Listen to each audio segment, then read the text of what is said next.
It's a big festival season games, right now. football Homecoming, games. yes. It's so much that's going on this weekend, so the weather definitely counts. It's not going to be terrible. The worst part of it is going to be early Sunday morning. That's going to be the best chance of storms. Okay. Otherwise, the weekend not bad. Now, tomorrow will be on the more humid side, as our humidity is going to kind of spike before it comes down for Sunday.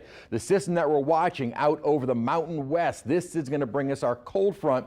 Actually, there's kind of two cold fronts associated with this upper system. One that is kind of stalled across the central part of the nation, and the other that is getting this little push. Now, the temperatures behind it are cooler, but relatively speaking, that isn't very cold. Mountain west in the 50s, 60s.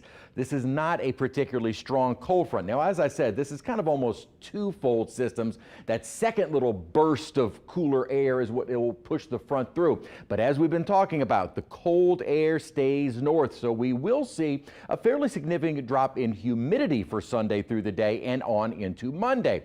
Then we get a second cold front that moves through probably late Tuesday into Wednesday. Again, the upper trough that brings that front through, colder air stays to the north. And there are indications late next week we see another trough that brings in probably no cool air with that one. We are stuck in a pattern that is just not bringing in colder air. We do get fronts and we do get kind of a pattern shift, but just no cold air. So we've got just a dry air mass that'll be on the way, but it will feel much nicer, especially considering with this southerly wind, humidity will be kind of spiking during the day tomorrow. As far as rain chances go during the day, I think about a 30 to 40% chance during the afternoon and the evening early evening hours is probably a safe bet. Most of our rainfall arrives during those early morning hours of Sunday, and we could see some storms. Good news is by about daybreak, most of the rainfall clearing out. The front doesn't move through until probably around noon,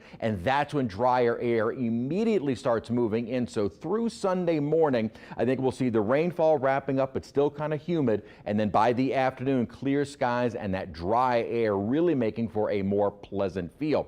With that approaching front, even though it's weak, there is a chance for some severe weather, mainly to our north, although the Storm Prediction Center is placing the North Shore and Mississippi under that low marginal threat for maybe an isolated strong or severe storms. We had talked about this yesterday. This is the type of upper pattern that we need, where the upper troughs originate in central northern Canada. This brings cold air straight down to the Gulf Coast. What we are getting is what we have in our forecast over the next 7 to 10 days. Disturbances that come out of the Pacific, and we don't get cooler air. That stays north of us. All we really see are weak fronts that help to lower the humidity. And it's not just us. This is the temperature outlook through October 26th. Most of the nation, a high likelihood of staying above average. That continues likely into the start of November. Wrapping up October, our temperature outlook is still being called for staying above average. Now, consider that the averages are going down.